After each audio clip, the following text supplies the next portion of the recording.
Saya Pendeta HKBP Paruluhan, Resort Parulian, di pagi hari ini menyapa Bapak Ibu serta saudara-saudara sekalian. Salam sejahtera bagi kita semuanya. Sebelum kita mendengar dan merenungkan firman Tuhan di pagi hari ini, marilah kita berdoa. Berfirmanlah ya Tuhan, hati dan pikiran telah kami siapkan untuk disapa firman-Mu. Amin.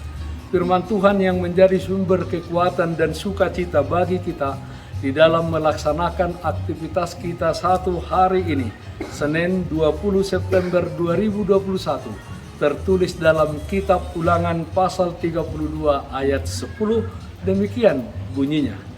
Didapatinya dia di suatu negeri, di padang gurun, di tengah-tengah ketandusan dan auman padang belantara.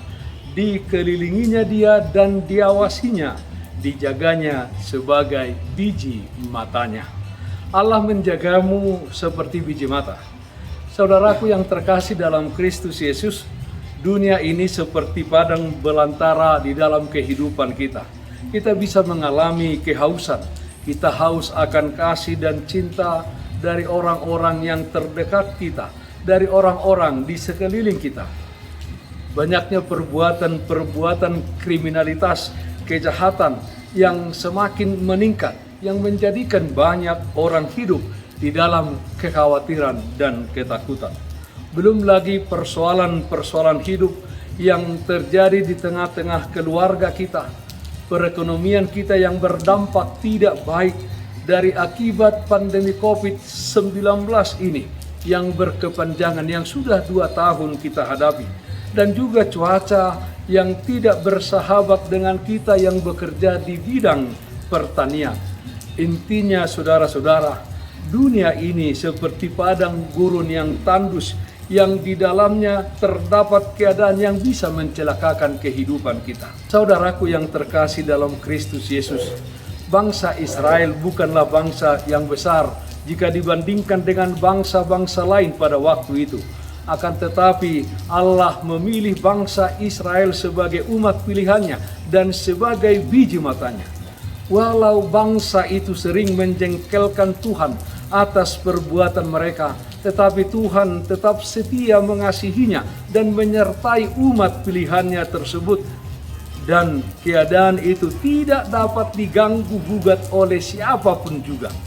Bangsa Israel mendapatkan hak istimewa sebagai biji mata Allah. Tuhan telah menempatkan bangsa Israel di tanah yang subur, tanah yang berlimpah dengan susu dan madu, yaitu tanah Kanaan, tanah perjanjian yang akan umat Israel masuki dan tempati. Semua itu karena Tuhan telah mengangkat bangsa Israel menjadi biji matanya. Ulangan 26 ayat 9 mengatakan, Ia dalam hal ini Tuhan membawa kami ke tempat ini dan memberikan kepada kami negeri ini, suatu negeri yang berlimpah-limpah susu dan madunya. Saudaraku yang terkasih dalam Kristus Yesus, orang-orang percaya adalah umat perjanjian yang telah dipilih Tuhan oleh dan di dalam kematian anaknya Tuhan Yesus Kristus. Sebagai umat perjanjiannya, di dalam menjalani kehidupan kita di dunia ini sampai kepada akhir zaman, Dia pasti menyertai dan melindungi kita. Kita adalah biji mata Allah, yaitu umat yang dikasihi dan dilindunginya, sebab kita adalah milik kesayangannya, di mana Tuhan tidak akan membiarkan kita mengalami kesusahan dan penderitaan. Jika itu pun terjadi, itu terjadi bukanlah tanpa seizin Tuhan. Dia pasti memberikan kepada kita kekuatan, dan semua kejadian yang ada di dalam kehidupan ini akan dibuat oleh Tuhan menjadi indah. Mazmur 17 ayat 8 dikatakan, peliharalah aku seperti biji mata, sembunyikanlah aku dalam naungan sayap-Mu. Saudaraku yang terkasih dalam Kristus Yesus, sebagai orang yang hidup di dalam dunia yang seperti padang gurun dan padang belantara serta penuh dengan pencobaan-pencobaan, tetapi kita percaya bahwa Tuhan menjaga dan memelihara hidup kita.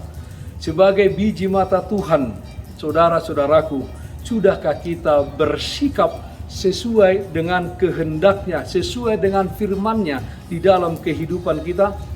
Marilah kita sebagai biji mata Tuhan, kita hidup memuliakan Dia di dalam perkataan dan juga di dalam perbuatan kita selama kita hidup di tengah-tengah dunia ini. Kesempatan kita hidup di dunia ini adalah kesempatan untuk hidup benar di hadapan-Nya dan hidup untuk mengasihi sesama kita. Jalanilah hidup ini dengan hidup sesuai kehendak-Nya sampai kepada Maranatha. Dan kita percaya dengan kokoh dan dengan teguh bahwa Tuhan menjaga kita seperti biji mata. Amin. Mari kita nyanyikan Bukwende 806 ayat 2a pemasa di ngolumon. Sai di sari hodongolumi, Tuhan menjaga ho. Sai di tangi hotangi yang mi, Tuhan menjaga ho. Tuhan menjaga ho. Las peroham marsak peho. Sai di ramoti ho, Tuhan menjaga ho. Marilah kita berdoa. Allah Bapa dalam surga, yang kami sembah dalam nama anak-Mu Tuhan Yesus Kristus, terpujilah nama-Mu atas segala berkat dan karunia Tuhan yang melimpah di dalam kehidupan kami dari hari yang lampau hingga pada saat ini. Ya Bapa dalam surga, kami percaya bahwa setiap kami melangkah, Tuhan hadir untuk menentukan langkah kehidupan kami. Tuhan bersama-sama dengan kami, mengiring kami menjalani dan melewati hidup di tengah-tengah dunia ini. Kami berdoa ya Tuhan, kuatkan kami dengan Roh Kudus-Mu sampai kepada akhir zaman, sehingga kami kuat melawan setiap pencobaan di tengah-tengah dunia ini. Kami memohon yang sakit Tuhan sembuhkan, yang berduka Tuhan berikan penghiburan. Kami serahkan kehidupan kami dalam satu hari ini hanya ke dalam tangan pengasihan-Mu. Kiranya Tuhan menguatkan kami di dalam setiap aktivitas kami, memberikan sukacita yang dari surga. Terima kasih Bapa dalam surga, dengarkanlah doa kami hanya dalam nama anak-Mu Tuhan Yesus Kristus Tuhan kami. Amin. Kasih karunia Tuhan kita Yesus Kristus, kasih setia dari Allah Bapa, serta persekutuan Roh Kudus itulah yang menyertai-Mu hari ini kekal sampai selama-lamanya. Amin. Bapak Ibu saudara-saudara yang dikasihi Tuhan, taatlah akan protokol kesehatan, memakai masker, mencuci tangan dengan air yang mengalir, memakai sabun, menjaga jarak, menghindari kerumunan, dan yang terutama, jangan lupa berdoa kepada Tuhan. Salam sehat, tetap semangat, Tuhan Yesus memberkati kita semuanya. Shalom.